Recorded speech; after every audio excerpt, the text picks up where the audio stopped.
মা যে নিঃশব্দে নীরবে নিজেকে হারিয়ে দেয় শুধু তোমার জন্য।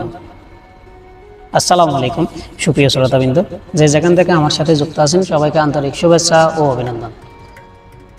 আমি শাহাদাত। মা মানে কি? মা মানে ভোরবেলা না খেয়ে তোমার জন্য খাবার বানানো। মা মানে নিজে কাঁদে তোমায় হাসানোর জন্য। তোমার ছোট্ট সফলতা তার জীবনের সবচেয়ে বড় গর্ব। তুমি হয়তো ভুলে যাও, কিন্তু মা কখনো ভুলে না। তোমার প্রথম হাঁটা, প্রথম কথা, প্রথম ব্যথা।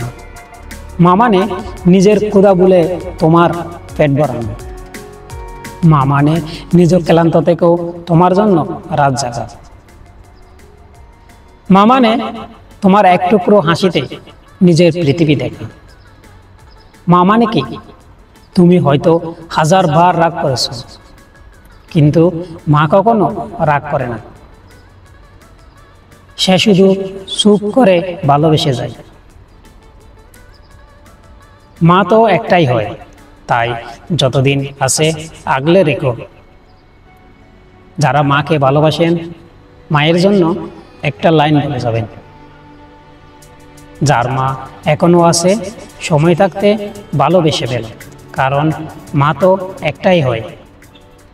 মা মানে কি? মা মানে যে নিঃশব্দে নিজেকে হারিয়ে দেয় শুধু তোমার জন্য। ধন্যবাদ ভিডিওটা দেখার জন্য। দেখা হবে পরবর্তী কোনো ভিডিওতে। ততক্ষণ ভালো থাকবেন, সুস্থ থাকবেন। আল্লাহ হাফেজ।